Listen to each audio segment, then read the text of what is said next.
Durazo, director del Laboratorio de Tecnopolítica de la UNAM y especialista en redes sociales. Bienvenido. ¿Qué tal, Sandra? Un gusto, como siempre, estar contigo, tu espacio aquí en El Financiero TV. Muchísimas gracias a ti. Hablábamos de, pues, justamente las medidas que ya se han tomado años anteriores por parte, pues, de este gran conglomerado de empresas que es Meta, y es muy importante que se tomen este tipo de medidas. Me pongo a reflexionar sobre estas elecciones, la presencia de las redes sociales.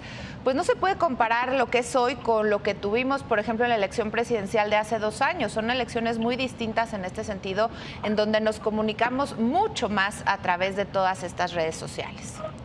Sí, totalmente, Sandra. El contexto que actualmente vivimos en México no es el mismo que vivimos en las elecciones del 2018. Hace 6 y mucho, mucho, ¿no? 6. Y mucho menos el contexto que vivimos hace 12 años. Por poner más o menos datos para que entienda la audiencia. Hoy en día, según datos del Instituto Federal de Telecomunicaciones, existe una presencia aproximadamente de el 70% de penetración de Internet. ¿Qué quiere decir esto? Que casi 90 millones de mexicanos tienen acceso a este medio de comunicación, cosa que en el 2018 no era así. Estábamos hablando que en 2018 teníamos el 59% de penetración o la presencia aproximadamente entre 69 y 70 millones de usuarios de Internet. Ahora, si nos vamos a la del 2012, pues la situación era completamente distinta, señora Sandra. Para esa elección estábamos hablando que era apenas del 40% de conectividad, digamos, en nuestro país. Estábamos hablando de aproximadamente entre 35 y 45 millones de mexicanos que tenían acceso a este medio de comunicación. Hoy la situación es completamente distinta, sobre todo también porque por primera vez, después de muchos años, los mexicanos que tienen acceso a Internet se informan más por el uso de Internet y, por supuesto, las redes sociales que por otros medios de comunicación como la televisión, la radio y, por supuesto, la prensa. En el 2018 seguía predominando el medio de comunicación, la televisión, como medio predilecto para informarse. Ahora la situación es completamente distinta y esto nos arroja un panorama político diferente. Distinto, y por eso tan importante que existan estas medidas, que yo quiero preguntarte, ¿qué tan difícil puede ser, por ejemplo, detectar o eliminar cuentas falsas en redes sociales o identificar contenido alterado? Porque una de las cuestiones que adelantó Meta es que justamente van a marcar estas imágenes que están creadas con inteligencia artificial para que podamos ir identificando dónde hay algo al respecto, porque hay fotografías que uno podría pensar que son reales. Sí, mira, es un gran reto el anuncio que hace precisamente Meta para empezar a disminuir, digamos, la presencia, por una parte, de contenido alterado, manipulado y, por supuesto, con contenido de tipo de desinformación o fake news. En ese sentido es un reto. ¿Por qué?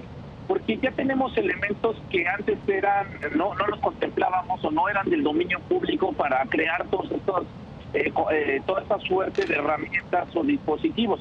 Voy a poner un ejemplo estrictamente apegado a la inteligencia artificial. Hoy en día muchas personas pueden tener uso o acceso a la inteligencia artificial y a partir de ello generar contenidos, ya sea escritos, imagen fija o imagen en movimiento o audio. Hace 6 años no ocurría eso y las condiciones eran distintas. ¿Cuál es la diferencia o cómo se puede corroborar cuando este contenido es hecho por inteligencia artificial?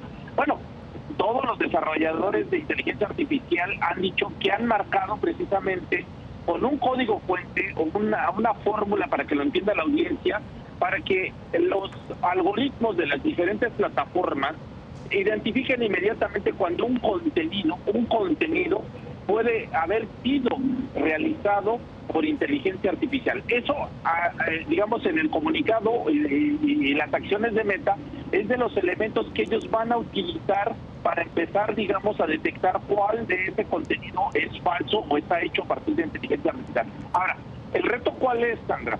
El reto no es identificar el contenido que está hecho a partir de inteligencia artificial, porque si fuera ese el criterio, entonces todo contenido que se suba a partir de inteligencia artificial va a ser eliminado.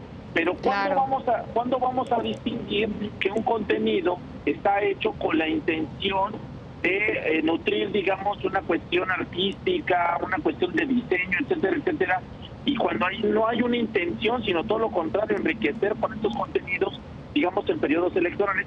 ¿Y cuándo vamos a ver un contenido que está apegado a la falsedad, a distorsionar la realidad y, por supuesto, a buscar la manipulación de la opinión pública? Ahí está el gran reto. Exactamente, Luis Ángel. Como bien dices, ahí es como más lo necesario el criterio humano, el criterio, pues, para poder discernir. Y ahí entonces es donde dijo Meta que para combatir esta desinformación va a tener una red de verificadores de más de 100 organizaciones a nivel mundial.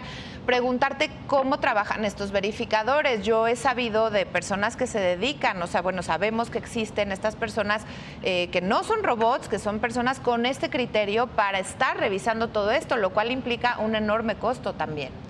Sí, por supuesto. Mira, el criterio que ha manejado Meta es que primeramente las personas que funjan como verificadores o como analistas de este tipo de contenido tienen que tener primeramente las credenciales. ¿Qué quiere decir esto? Que estén reconocidos por instituciones internacionales y nacionales que se han dedicado a la curaduría o revisión de información falsa o fake news. Este es uno de los primeros criterios. Segundo criterio, que ya tengan experiencia en la verificación de información en periodos electorales. Eso es muy importante. Y tercero, que también sean personas cercanas a los medios de comunicación. ¿Qué quiere decir esto? Que puedan ser periodistas, líderes de opinión o en su caso académicos, que tengan todo, digamos, las herramientas tanto de contexto, de conocimiento y por supuesto del uso, digamos, de cierta metodología para la verificación y puedan, digamos, cubrir este papel para poder, digamos, hacer esta labor.